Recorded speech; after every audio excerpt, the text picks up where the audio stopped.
SIOBHANJOHNSON, Special Agent and Public Affairs Officer for FBI Chicago. So why don't you just walk us through what you're able to share? This morning at approximately 10:20 a.m., an armed car incident occurred at 4005 167th Street in Country Club Hills. This incident appears to be an attempted robbery at this time. When the incident occurred, an armored car had pulled up in front of a private business. At that time, a sedan approached at a high rate of speed. While that sedan was pulling up, the occupants inside engaged in gunfire with those who were inside of the armored car. At that time, those in the armored car also engaged in gunfire with the people inside of the sedan.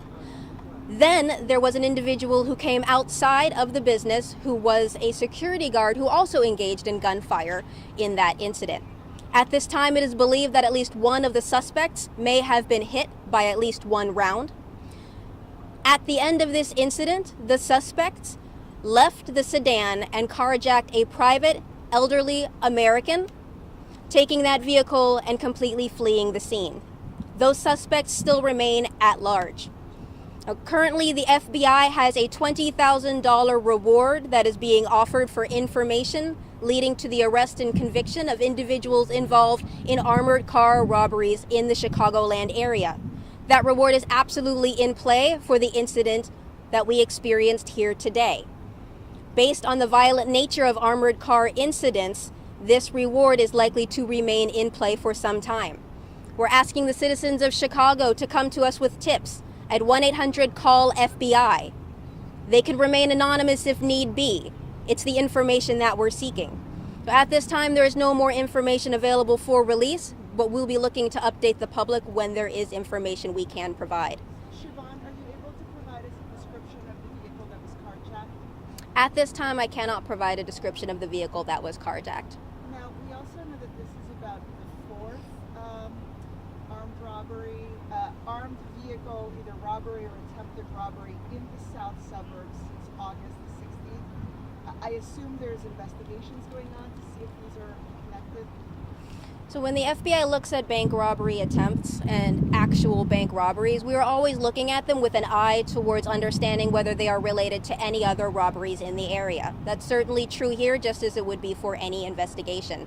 Now, there may be a member of the public out there who has a tip that can help us really connect this case to another case, and we're open to receiving that information. There was a bank robbery as well in Matson this morning. Was that before or after this? What are you able to share about that? What I can share about that is that incident occurred very slightly before this one that we are speaking on right now, to the best of my understanding. On the heels of that incident, we are seeing this one here that seemed to be a severe escalation in violence. There's no information that I can provide to you on whether those specifically are related to one another. Right now, both of these remain ongoing situations, and we're looking into them as quickly as we can. But that was just a robbery. Nobody was injured in that one, right? I am told that shots were fired, but there is no additional information at this time indicating that there was an injury. You mentioned that elderly individual. Can you explain how did he get involved, or how's he doing?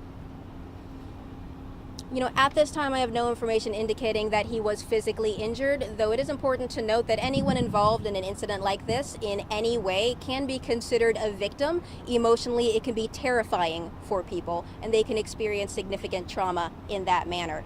Now, right now, we're standing in a parking lot. In situations like these, you are, of course, going to have a number of people coming in and out trying to conduct daily business, and unfortunately, sometimes those individuals can become caught in the crossfire of activity. And in this case, it would appear that that is what occurred. Now, obviously, you said that you believe that one of the individuals was injured in this chain of gunfire. I imagine that you guys are obviously on the lookout for people arriving at gunshot wounds around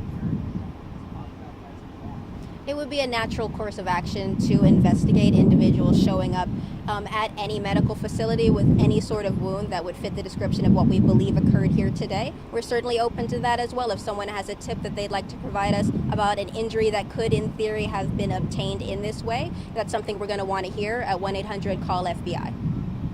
All right, that's all the information I have available today. Sorry, Thank you. Did you say if it was 3 individuals?